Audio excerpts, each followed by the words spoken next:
Good morning, ladies and gentlemen. My name is Clay, and I am the Bucks believer. Tonight we saw the Bucks bounce back from a really tough game against the Houston Rockets last night, and in the second night of a back-to-back, they were able to come away with a 108-98 win over the Chicago Bulls. In this game, the Bucks were without two of their five starters, with Giannis Antetokounmpo continuing to be out with an ankle sprain and Dante DiVincenzo out with a toe injury. And it certainly was noticeable that they were playing the second straight game with two starters out, as there were stretches to this one where they played some pretty ugly basketball.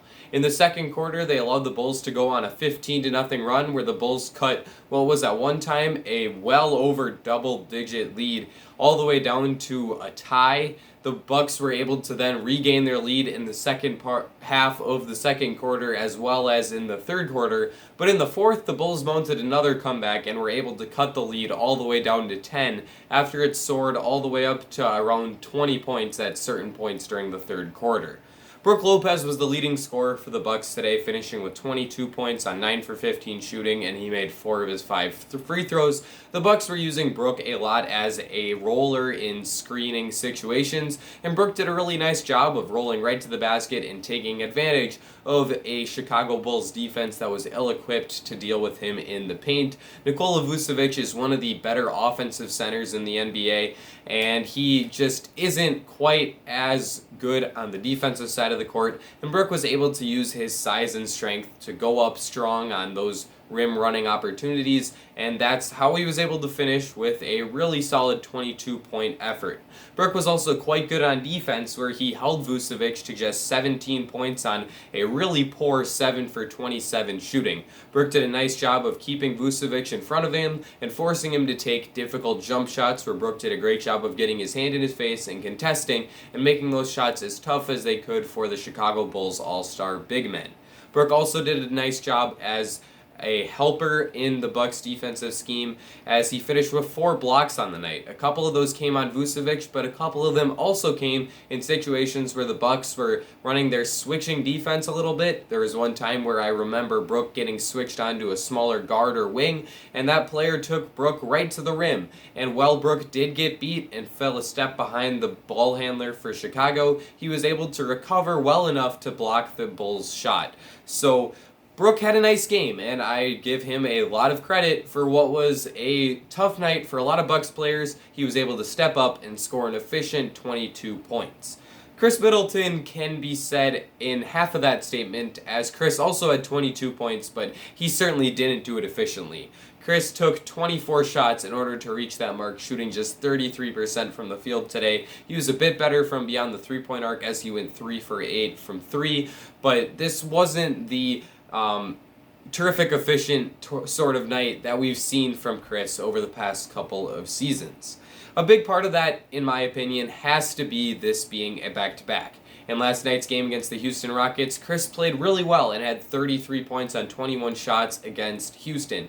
So tonight, that he would take a step back in the scoring department and have a hard time making shots on what were probably some pretty tired legs isn't super shocking. So I will not be expecting Chris to continue to struggle. I think this is more than likely a blip. It's a little frustrating when he has games like this where he can't seem to be able to throw a rock in the ocean, but he did make some huge shots for the Bucks in the fourth quarter, as he got to the free throw line for some clutch free throws, and he made a really huge three-pointer when the Bulls were charging, and it was at the very end of the shot clock, a tough pull-up with a hand in his face. Chris nailed it and really put a dagger into the Bulls to end this game for Milwaukee and give them a lead that they weren't likely to relinquish. I also thought that Chris did a nice job in dishing out assists when his shots weren't falling. This happened more in the first quarter than at any other part in the game, as it felt like as the game went on, Chris started to try to force shots up more and more and got away from the plus playmaking that he had to start the game. But in that first quarter, he made a few really nice passes. A couple that stood out were a bounce pass to Bobby Portis in transition, where he threaded the needle between a few Bulls defenders and got it to Portis, who finished one-on-one over Nikola Vucevic.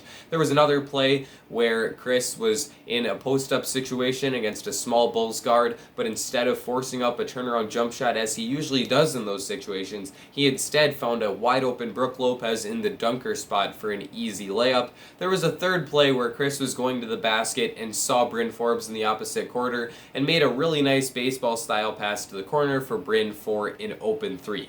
Can't remember if Forbes was able to knock that one down or not, but it was certainly a nicely executed pass by Chris Middleton. So even though his shots weren't falling, I do still think this was a solid game for him. And as he continues to get more rest, as this stretch of 6 games in 9 days comes to a close for the Bucks, I would expect him to start shooting the ball more efficiently. Jrue Holiday also had some efficiency problems, and he's another player who last night against Houston had a big game where he scored 29 points.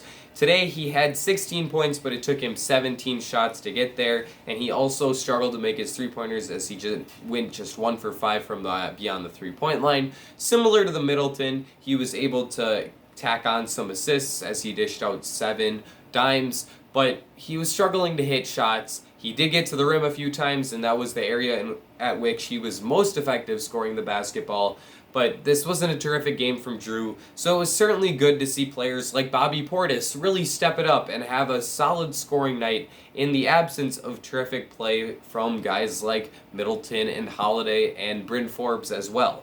Bobby had 16 points and 14 rebounds in this game and was a very efficient 7 for 10 from the field. He did a great job of getting to his spots in the mid-range and also was really good on the fast break, where there was one play, like I said, where he caught a pass from Middleton and had a great finish over Nikola Vucevic, and there was another play where he was able to get a steal and break away for an easy dunk for the Bucks. So a nice game from Bobby Portis, and he also was the team leader in rebounds, as he tends to be when Giannis is out. He's the best rebounder outside of Antetokounmpo on this team, as Brook Lopez is more of a boxer-outer, you could say, rather than a rebounder, as usually it's his job to box out the opposing big men to clear up a easy rebounding lane for the Bucks for whether that be Giannis or Bobby. So a nice job by Bobby cleaning up the boards, and he was joined in that board party by Bryn Forbes, which is a bit surprising, as that's not usually what we look for from Bryn Forbes. Knockdown shooting, sure. Solid cuts to the rim that open up a lot of space on the court.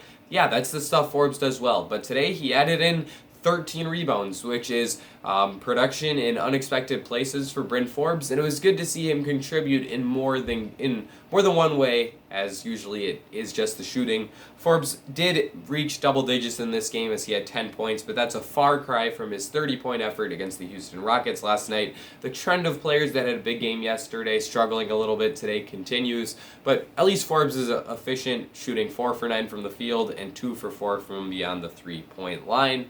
Finally, I do want to talk about Jeff Teague, as he is a player that I've been quite hard on ever since the Bucks acquired him, but he had one of his better games in a Milwaukee jersey tonight. However, he was a minus 15, so he wasn't a complete positive, but he did chip in 11 points on 4 assists in his 22 minutes of play. He did a great job of getting to the basket, and he drew 3 fouls, I believe, shooting 5 free throws and knocking down all of those.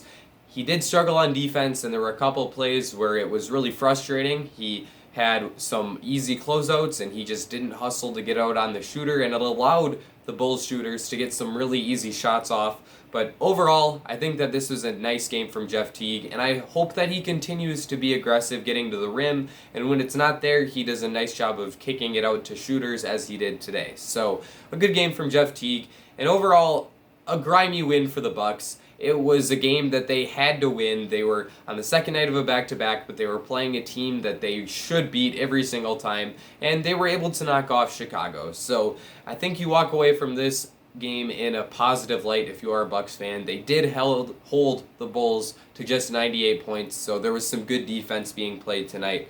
The shooting wasn't super efficient, but that will come along very soon. Hopefully Giannis is back in the lineup on Sunday against Brooklyn. If he's not, I think the Bucks will probably have a pretty hard time winning that matchup. So let's hope Giannis gets healthy soon, and other than that, let's wrap it up.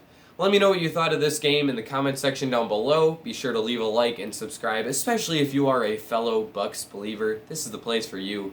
Let me know what you thought of this game. Oh, I already told you to let me know what you thought of this game. So that's going to be it for me. Ladies and gentlemen, I will see you all again very soon.